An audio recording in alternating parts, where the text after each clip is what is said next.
देखते हैं अभी आगे क्या है अगला क्वेश्चन। फिर से वही दिया है, मध्यकालीन समय का जो हमारा स्टेट या किंगडम है और उसका आज का एरिया कौन सा है, ठीक है? उसका आज का एरिया कौन सा है ये हमें दिया हुआ है, ठीक है?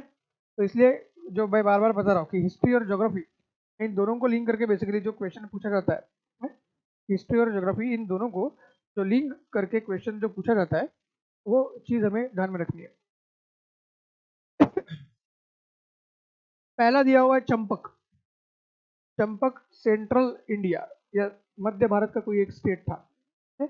और ये भी अर्ली मेडिवल इंडिया का क्वेश्चन है, 7वीं 8वीं 9वीं शताब्दी की बात है?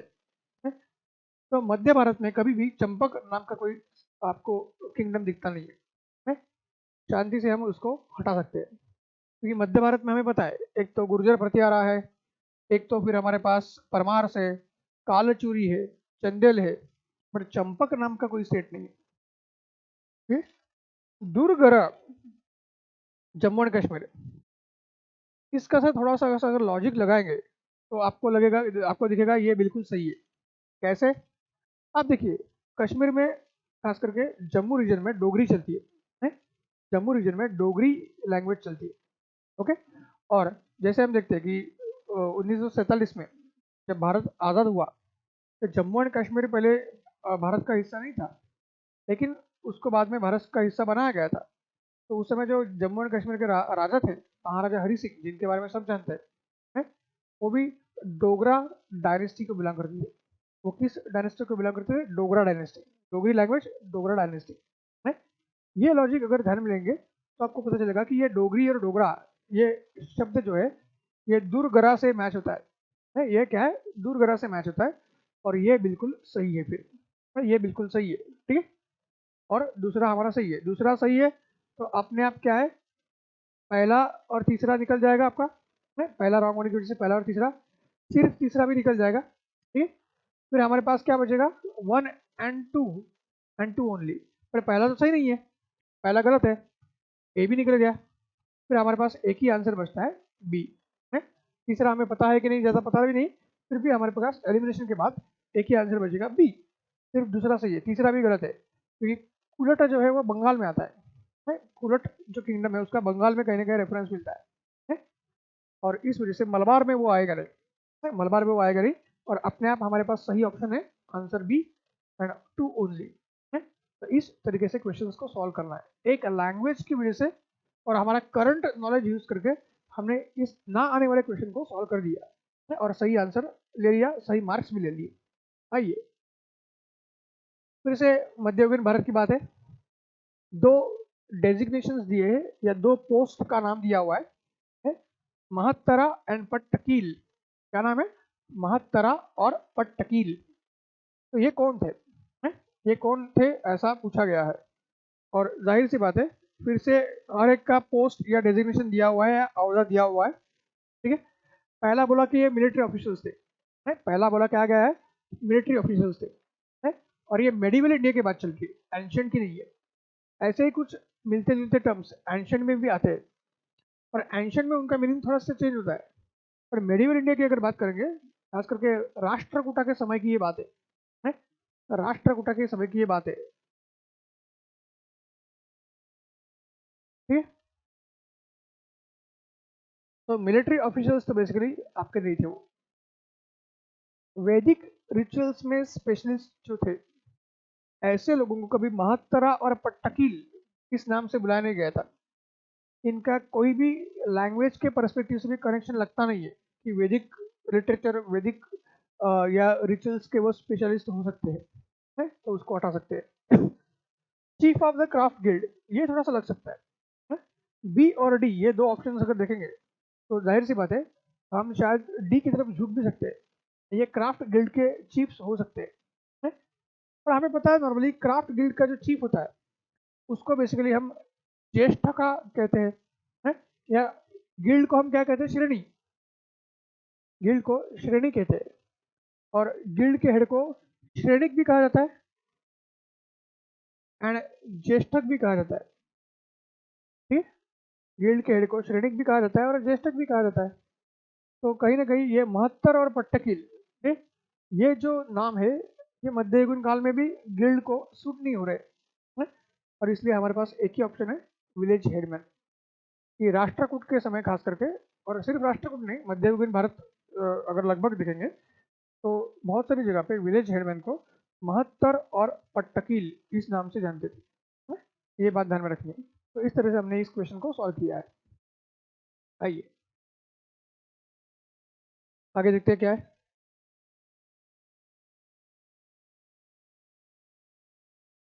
हिस्ट्री ऑफ इंडिया की अगर बात करेंगे, फिर से दो टर्म्स की बात की गई है, कुल्य वप एंड द्रोण वप, कुल्य वप और द्रोण वप। और फिर से ये हम देखेंगे, ये लेट एंशियंट और अर्ली मेडिवल दोनों समय का क्वेश्चन, लेट एंशियंट और अर्ली मेडिवल दोनों समय का ये क्वेश्चन है? तो कुल्य वप और द्रोण वप क्या है? लैंड मेजरमेंट यूनिट से coins of different monetary value. अभी आप जब देखते हो लेट एंशियंट और अर्ली मेडिवल, ओके, तो हमें पता है कि फ्यूडलिज्म होता था। ये समय ऐसा था कि जिसमें फ्यूडलिज्म ज़्यादा हुआ था और मनी इकोनॉमी खत्म हो रही थी। फ्यूडलिज्म आया था और मनी इकोनॉमी खत्म हो रही थी। अगर फ्यूडलिज्म आ रहा है और मनी इकोनॉमी खत्म हो रही है तो जाहिर सी बात है कॉइन्स तो नहीं हो सकते, है? जाहिर सी बात है ये कॉइन्स तो हो नहीं सकते। फिर जाहिर सी बात है कि फ्यूडलिज्म में क्या है, लैंड इंपॉर्टेंट है। फ्यूडलिज्म में लैंड इंपॉर्टेंट है, तो ऑप्शन ए भी मैच कर रहा है, ऑप्शन सी भी मैच कर रहा है। तो लैंड इंपॉर्टेंट है, तो रिलीजियस रिचुअल्स जो है, रिलीजियस रिचुअल्स है, उसको भी हम हटा देते हैं। लैंड से कनेक्टेड है तो रिलीजियस रिचुअल्स को भी हमने हटा दिया। तो अभी ए भी है और सी भी है, तो कौन सा ले? तो फिर हमें ध्यान में देना है, यहाँ पे अर्बन वर्ड यूज किया है, यहाँ पे क्या है, अर्बन वर्ड यूज किया है। और जब फ्यूडलिज्म आता है तो अर्बनाइजेशन कम होता है। फ्यूडलिज्म जब आता है अर्बनाइजेशन नहीं रहता है, अर्बनाइजेशन कम होता है और विलेज एरियाज में ही ज़्यादा आपको डोमिनेंस दिखता है। गांव नए नए बसेंगे और गांव से जुड़ी हुई कृषि की जमीन या जो भूमि है उसी की बात ज़्यादा आती है? और एग्रीकल्चर बढ़ता है और एग्रीकल्चर के आधार के ऊपर या भूमि के आधार के ऊपर की इकोनॉमी बढ़ती है? और इसीलिए फिर लैंड मेजरमेंट बहुत इंपॉर्टेंट हो जाता है। इसलिए क्या है, लैंड मेजरमेंट बहुत इंपॉर्टेंट हो जाता है और इसलिए सही चुनाव ए और सी में से क्या है, ए है। अर्बनाइजेशन को हमने फ्यूडलिज्म के कॉन्टेक्स्ट में या परिप्रेक्ष्य में बाजू में हटा दिया है और हमारा सही आंसर हमारे सामने है, answer A, measurement of land. तो इस तरीके से ज़्यादा पता ना होने के बावजूद हम सही आंसर की तरफ आ रहे हैं। आइए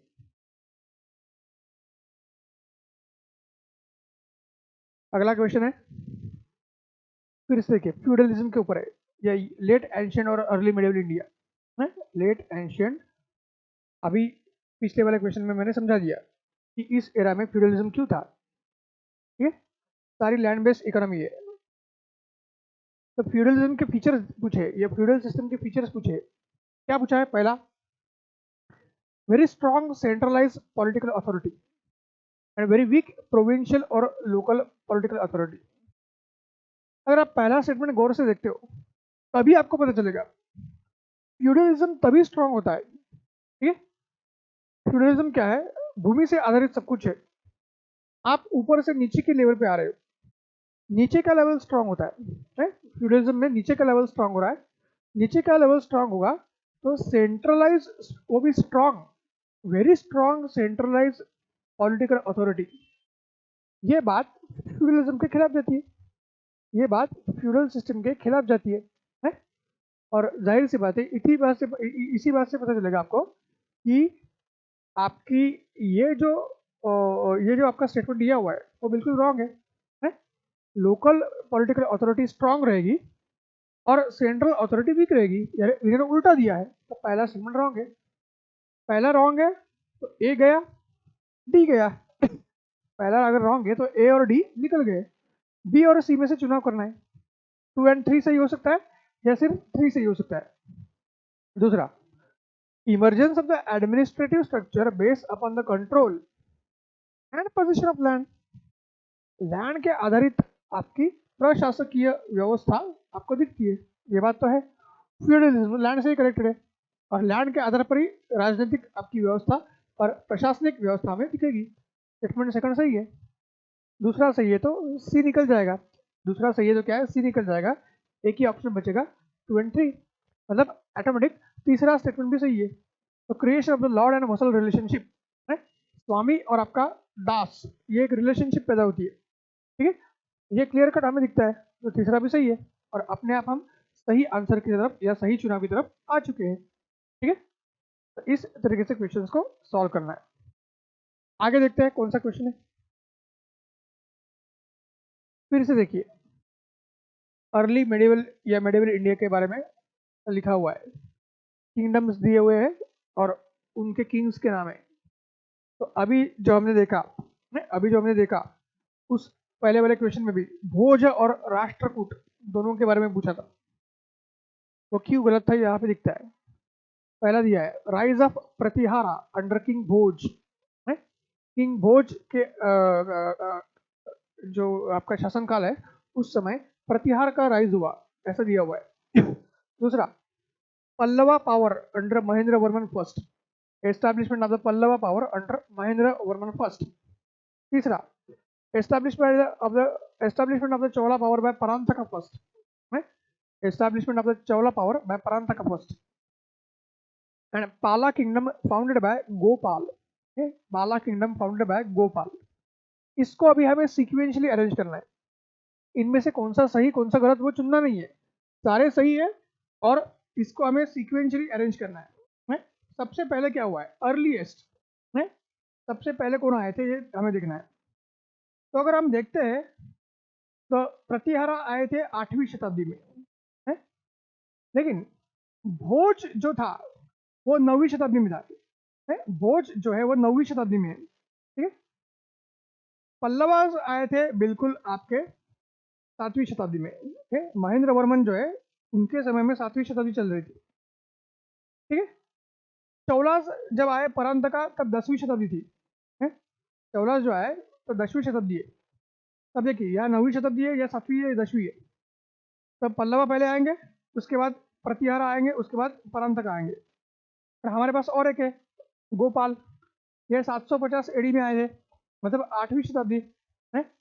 750 एडी मतलब 8वीं शताब्दी। तो इसका मतलब क्या है, सबसे पहले पल्लवा आ गए। ठीक है, 2 से शुरू करो, 2 से शुरू करना मतलब डी हटाओ, बी हटाओ, ए या सी में से चुनना है। तो 2 पहला है हमारा, है? उसके बाद आएगा 4 आएगा तो क्लियर है, ए भी हट जाएगा। तो सही आंसर हमारे पास है 2 4 1 3 है। पहले आ गए पल्लव, उसके बाद आ गए पाल, उसके बाद आ गए भोज सॉरी प्रतिहार, और सबसे लास्ट में चौल आ गए, है? तो बिल्कुल सही आंसर हमारे पास आ चुका है अपने आप। ज़्यादा पता नहीं है फिर भी एक कोई चीज़ पता है, तुरंत हम सही आंसर की तरफ आएंगे। तो इस तरीके से क्वेश्चन हमारे सॉल्व होते हैं।